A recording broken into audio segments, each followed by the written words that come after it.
Doctor APJ Abdul Kalam से यह पूछा गया कि आपने शादी क्यों नहीं की।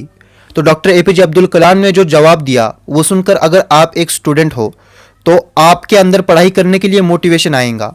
डॉक्टर एपीजे अब्दुल कलाम ने कहा, मैंने शादी इसलिए नहीं की क्योंकि मेरी ज़िंदगी में गोल अट्रैक्शन था, लक्ष्य का अट्रैक्शन था, गर्ल का अट्रैक्शन नहीं था।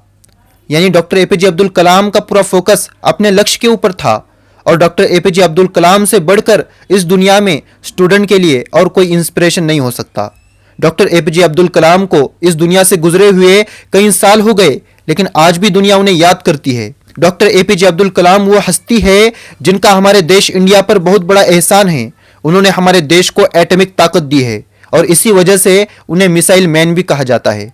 डॉक्टर एपीजे अब्दुल कलाम बहुत गरीब घराने में पैदा हुए। पढ़ाई के खर्चे के लिए उनके पास पैसे नहीं थे, लेकिन पढ़ाई करने का जज्बा इतना था, पैसा ना होने की वजह से उन्होंने रोड पर पेपर बेचना शुरू किए और उससे जो पैसे मिलते उन पैसों से वो अपने पढ़ाई का खर्चा उठाते।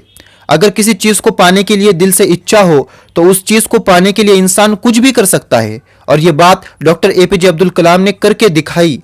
लेकिन आज हम हमारी बात करें तो हम हमारे गोल से, हमारे लक्ष्य से बिल्कुल भटक चुके हैं। हमें क्या सही और क्या गलत ये भी नहीं पता। जो टाइम हमें हमारे करियर के लिए देना चाहिए वो टाइम हम ऐसी चीज़ों को दे रहे हैं जिसका हमारी ज़िंदगी से कोई लेना देना ही नहीं। यही वो टाइम है जिसमें हमारी ज़िंदगी या तो संवर सकती है या तो बिगड़ सकती है। अब हमें तय करना है इन 4-5 सालों में ऐश कर कर अपनी आने वाली ज़िंदगी बर्बाद करनी है या फिर इन 4-5 सालों में मेहनत कर कर अपने आने वाली ज़िंदगी के मज़े लेने हैं। ये सब कुछ हमारे हाथ में है। फिर जब टाइम हमारे हाथ से निकल जाता है तो हम हमारी किस्मत को दोष देते हैं। जो टाइम हमें हमारे करियर के लिए देना चाहिए था वो टाइम हम बिना मतलब की चीज़ों में दे रहे थे और जब टाइम हाथ से निकल जाता है तब हमें समझ में आता है हमने अपने हाथों से अपनी ज़िंदगी बर्बाद की। फिर हम पूरी ज़िंदगी अपने ऊपर अफसोस करते रहते हैं, काश मैंने पढ़ाई की होती, काश मैंने अपने करियर के लिए टाइम दिया होता। लेकिन उस वक्त अफसोस करने से कुछ हाथ नहीं आता।